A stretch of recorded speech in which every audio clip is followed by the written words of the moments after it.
청산가치 보장의 원칙에 따르면 채무자가 가지고 있는 전세보증금은 청산가치에 해당이 되니까 채무자는 적어도 본인의 전세보증금 이상의 금액을 변제해야 된다는 의미인데요. 실제로는 이 전세보증금 전액이 청산가치에 포함되는 경우는 많지 않습니다.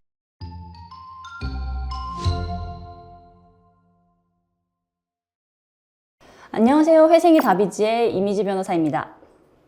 개인 회생을 하려면 본인의 재산과 채무를 모두 확인해서 개인 회생의 자격 요건을 충족하는지를 비교를 해봐야 되는데요.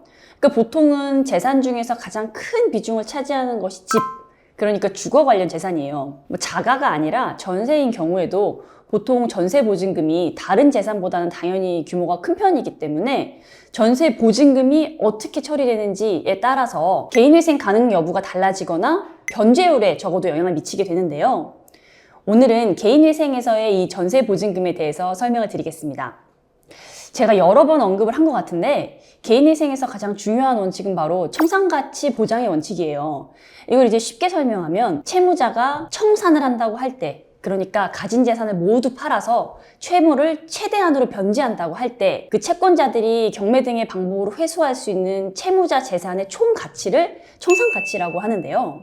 이런 상태의 채무자를 개인 회생 절차를 통해서 회생시키는 경우에는 채무자가 최소한 본인의 청산가치 그 총 금액 이상으로 변제를 해야 한다라고 하는 것이 청산가치 보장의 원칙이에요. 자, 그럼 청산가치 보장의 원칙에 따르면 채무자가 가지고 있는 전세보증금은 청산가치에 해당이 되니까 채무자는 적어도 본인의 전세보증금 이상의 금액을 변제해야 된다는 의미인데요. 실제로는 이 전세보증금 전액이 청산가치에 포함되는 경우는 많지 않습니다. 일단은 주택임대차보호법에서 서민의 주거 안정을 위해서 보증금 중에서 일정 금액은 소위 그 소액보증금이라고 해서 채권자가 압류를 할 수 없도록 정해두고 있는데요. 이 구체적으로는 채무자가 최우선 변제권이 있는 소액임차인에 해당되는 경우에요. 그때 소액임차 보증금으로서 그 보증금 중에서도 일정 금액만큼은 압류를 할 수 없게 압류금지 채권으로 정하고 있습니다. 채권자가 압류할 수 없는 금액은 어차피 청산을 해도 채권자가 가져갈 수 없기 때문에 청산가치에 포함시키지 않는 거죠. 그런데 이 소액임차 보증금 기준이 지역마다 다 달라요. 그래서 그 채무자가 속해 있는 그 지역의 소액임차 보증금 기준이 얼마인지 찾고 그 중에서도 압류금지 채권에 해당하는 그 금액, 최우선 변제액을 확인해야 되는 거죠.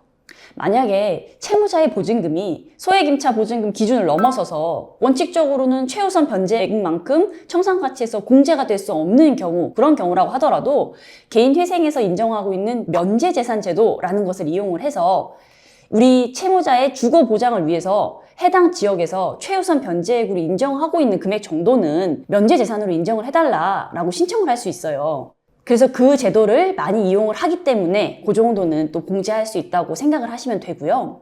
자, 그 다음으로 문제가 되는 부분은 대부분 우리 전세 보증금에 대해서 대출이 많이 있으세요. 그런데 대출은 대출의 종류, 그러니까 담보대출인지 신용대출인지에 따라서 다르게 처리가 되는데요. 크게 담보대출로 볼 수 있는 경우에는 어차피 해당 대출을 해준 그 금융기관에서 그 돈을 가져가기 때문에 청산가치에서 제외가 되고요.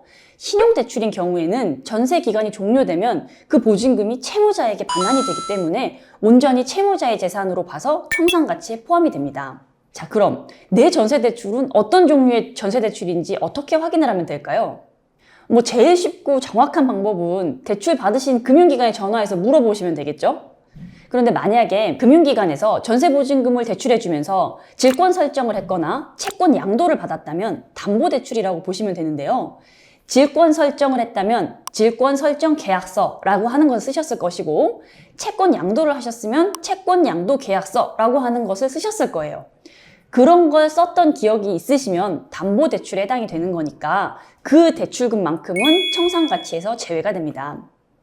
반대로 신용대출의 경우에는 질권 설정 계약서나 채권 양도 계약서 같은 것을 쓰지 않고 주택도시보증공사 같은 어떤 공적인 금융기관에서 보증서를 받아서 그 보증서를 근거로 전세자금을 대출받은 경우가 해당이 돼요. 이 경우에는 신용대출에 해당되는 거기 때문에 그 대출금이 청산가치에 포함이 됩니다. 자, 그럼 결과적으로 어떻게 되느냐 하면 전세보증금에 담보대출이 있는 경우라면은 청산가치는 그만큼 낮아지게 되고 그만큼 내가 내야 되는 변제금도 낮아지게 되겠죠. 그 대신에 그 담보대출금은 임대차 기간이 종료되면 은행이 가져가게 되는 거예요. 자, 반대로 전세보증금에 신용대출이 있는 경우라면 청산가치는 그만큼 높아지게 되고 그만큼 변제금도 높아지게 되겠죠. 그 대신에 신용대출금은 임대차 기간이 종료하면 모두 채무자 소유가 되는 거예요. 그리고 마지막으로 오늘 말씀드린 이 두 가지, 소액 임차 보증금인 경우와 담보대출금의 경우에는 청산가치를 산정할 때 중복으로 공제가 된다 하는 점도 함께 이해를 해두시면 좋을 것 같습니다. 오늘은 다소 복잡한 내용을 설명드렸는데요. 영상을 보시다가 궁금한 점이 있으시거나 더 알고 싶은 것이 있으신 경우에는 댓글 남겨주시거나 아래 고정 댓글로 남겨드린 저희 사무실 연락처로 연락을 주시면 저희 사무실에서 친절하게 답변해 드리도록 하겠습니다. 감사합니다.